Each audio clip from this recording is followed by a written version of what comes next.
نیکی هیله احترامات می قبول کړئ. دوستانو تاسو دا ویډیو خپل او کتله چې دی صوفي صاحب څومره غلط حرکات په دې ویډیو کې کړي دي، څومره خسته سنت په مخ باندې دي، ظاهري څومره ځان جوړ کړی دی، څومره خسته لګي او ته دې حرکات ته وګوره چې داسې حرکات خو یو عام کس هم نه کوي. د دې صوفي صاحب مخکې یو ویډیو راغلی وه خو هغه په سوشل میډیا باندې دومره وایرل شوې نه وه.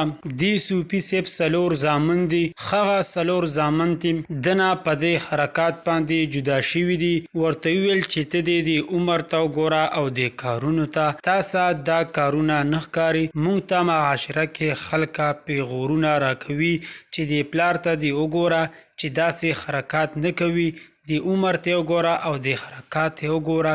دینه 2-3 ورځې وړاندې موږ پسې مولوي صاحب خو راغلی و چې الکه دا پلار مو پیکې دا ورسه مونږه مخامخ کړلو کینو ورسه. هغه موقع کې دا وی چې انشاءالله بعد کې به زه دا کار بیا نه کوم، چې کله موقع راشي دا بیا ځان وشرمي او دا حرکات بیا کوي. الله تعالی دې ټول مسلمانان د داسې غلطو کارونو نه وساتي، ځکه چې دا یو پیغور دی. نن سبا هو معمولی خبره وي او خلک ورپسې لکې تړي، ډیره لویه او غټه مسله ته جوړ کړي. نو دوستانو موږ ته پکار دی چې هر یو کار کې هر یو سیس کې ډیر پرهیز کوو، ځکه چې نن سبا داسې وخت دی چې خلک ته شرموي بدناموي دي، خلک در باندې خوشحالیږي. خده چې وشرمېدو، خده چې تباه شو، نو دې خبرو ته به ځان نه جوړوي، د مخکې وروستونه سوچ کوي چې آیا دا کار زه ټیک کومه کو غلط کومه، نو علی به ته په صحیح لاره باندې روانې. دوستانو دې صوفي صاحب تم دوا کوي، ځان تم کوي او مونږ تم کوي چې الله پاک را باندې رحم وکړي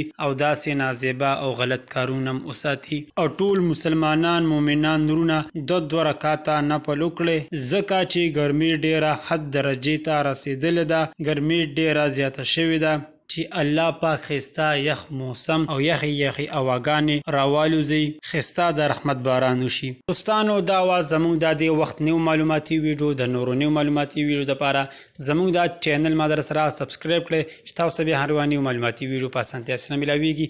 والسلام.